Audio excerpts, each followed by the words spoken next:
Meus amores, vamos continuar então.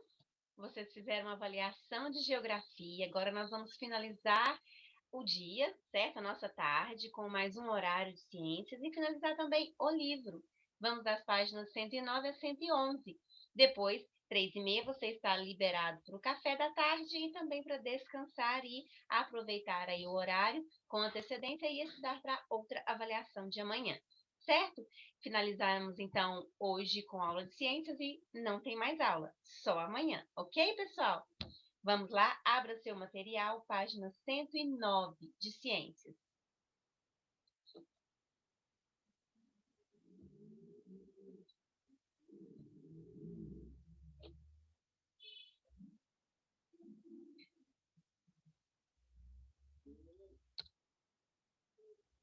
Veja bem, nós vamos fazer a sessão do livro, a última sessão da parte já aprendi, que é para ver realmente se vocês têm aprendido, assimilado, né, e incorporado o conteúdo todo que nós trabalhamos. Então, observe essa foto aqui de um barranco. Ele foi cortado e você tem algumas partes das terras aqui, ó, partes de cor diferente. São camadas. Então, nós vamos colocar nome nessas camadas, ok? Veja. Primeira camada, segunda camada, terceira, quarta camada, ok? Quinta camada. Então, eu tenho 5 camadas aí do solo. 5 cores diferentes de camada aqui mostram para mim que o solo foi cortado e, de acordo com sua espessura, uma camada. Quais os materiais tem na camada mais escura? Na camada 1. Que tipo de material? Eu tenho matéria orgânica e tenho micro-organismos. É a terra melhor para plantar. A terra que tem matéria orgânica, né, que são restos de pauzinhos, de plantas secas, mortas, né, que tem animaizinhos, ok? Que ajuda aí no crescimento, no desenvolvimento de outras plantas, certo? Veja bem, o solo, ele pode ser ocupado de formas diferentes, né, pelas atividades humanas, certo? De acordo com essa ocupação, para que o ser humano ocupa o solo passa por transformações. A gente modifica o solo para plantar, a gente modifica o solo para construir, a gente modifica o solo para fazer estrada, a gente modifica o solo para fazer algumas determinadas atividades. Vamos descrever, então, que tipo de modificação eu faço. Por exemplo, o solo urbano, ele é recoberto por cimento, que é a parte do passeio, da calçada, e também por asfalto, que é a parte da rua, das avenidas, dos viadutos, certo? Que modifica o solo atual, que seria a terra, para esse tipo de transação, né? Essa movimentação das pessoas e dos veículos. O solo rico em minhocas é considerado bom para a agricultura, certo? Os criadouros, eles vendem minhocas e também chamadas, minha imagem está na frente, terra de minhoca, que é o resultado da ação desses animais sobre o solo. Descreva como as minhocas participam desse processo que aumenta a qualidade do solo. Bom, gente, nada mais é que a minhoca, ela faz com que o solo tenha buracos no chão e ali entra ar e água e facilita ali a absorção pelas raízes. Sem dizer também que a minhoca, ela faz o cocô na terra e o cocô da minhoca é humus e é um esterco, certo? E que ajuda o solo a ser fértil. Bom, então as minhocas, ao se movimentarem, elas escavam túneis que facilitam a entrada de ar e de água, que favorece a fertilidade do solo. E também por causa que elas fazem o cocôzinho na terra e a terra fica cheia de humus, que é a terra própria com esterco natural, ok? Bem interessante isso aqui, não é? Veja isso aqui, pessoal. O tamanduá-bandeira, que está na imagem A, são animais brasileiros que têm o hábito de escavar estruturas como as que estão representadas na imagem B. Terra seca e também essas partes aqui, ó, que são chamadas de cupinzeiros, certo? Ou mesmo formigueiros, mas no caso aqui são cupinzeiros. Vamos citar a origem dessas estruturas e o objetivo desses animais de escavarem essas estruturas, de quebrarem esses barranquinhos aí. Vamos ver então.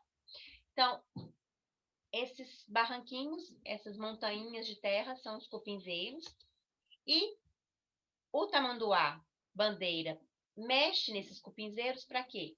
Para alimentar, porque os cupins servem de alimento para eles, ok?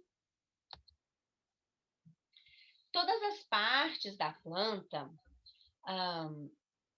precisam respirar para sobreviver, certo? As partes áreas das plantas terrestres, isto é, as partes que não estão no solo, como as folhas, por exemplo, respiram o ar que as envolve, certo? Na copa das árvores, que passa o vento, e elas respiram por ali. O que está presente no solo permite a respiração das raízes. A parte que está presente no solo permite a respiração das raízes. Então, pessoal, o ar que existe entre as partículas do solo permite que as plantas respirem, pois não é formado de ar, de água, de matéria orgânica e de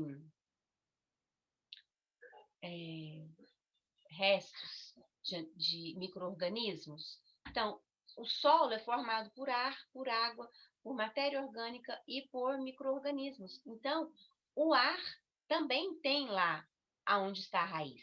E ela também usa esse elemento da natureza para sobreviver. Não só as partes altas, as partes baixas também.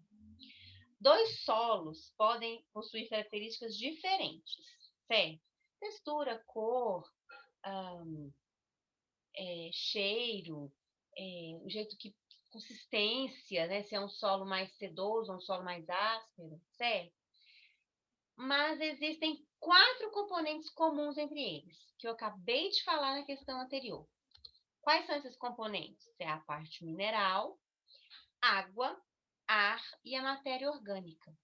Então, qualquer solo tem esses 4 componentes. Pode ter outros? Pode. Pode modificar aí? Pode. Mas eles são básicos, certo? De todo o solo. Leia o texto a seguir sobre o cotidiano de um trabalhador no campo. Veja bem. Na terra escura da fazenda, vejo planta crescer. Vejo a semente germinar, vejo o fruto nascer. As folhas velhas da árvore vão à terra aquecer. Assim a terra fica forte e a fartura volta a aparecer. Considerando a variedade de tipos de cores, fertilidade dos solos, esclareça o significado do verso que está: na terra escura da fazenda, veja a planta crescer. Por que terra escura? Porque geralmente é o solo mais fértil, é o solo onde tem restos de animais, tem micro-organismos, certo? É um solo fértil, cheio de humus, que é bom para a produção, para a plantação. Então, o consumo de sucos e outras bebidas em latinhas de metal é frequente, em todas as casas, certo? O que poderia ser feito pelos consumidores para que esse hábito não leve ao aumento da atividade de mineração? Você sabe que nós podemos reciclar as latinhas de refrigerante, de cerveja, de suco. Nós podemos reciclar e a gente pode usar a parte do lacre, nós podemos amassar a latinha e vender, dar para alguma entidade, né, juntar para alguma entidade, para que evite que vá lá na natureza e retire do solo o que precisa para fazer esse material. Isso chama-se reciclagem, para evitar que a natureza perca seus recursos sem necessidade. Certo, pessoal? Então, encaminhar as latinhas para reciclagem é uma boa solução, além de dar dinheiro, né? Finalizamos, então, a nossa aula de ciências de hoje, certo? Finalizamos, então, o nosso livro também. Vocês viram aí que nós terminamos também agora o livro de ciências. E postem as fotos Assim que vocês terminarem, podem descansar, porque vocês terão aí, depois do recreio todo, para vocês tirarem o tempo para estudarem ou para dar uma descansadinha aí, se preparar para a avaliação de amanhã. Um grande beijo e até amanhã.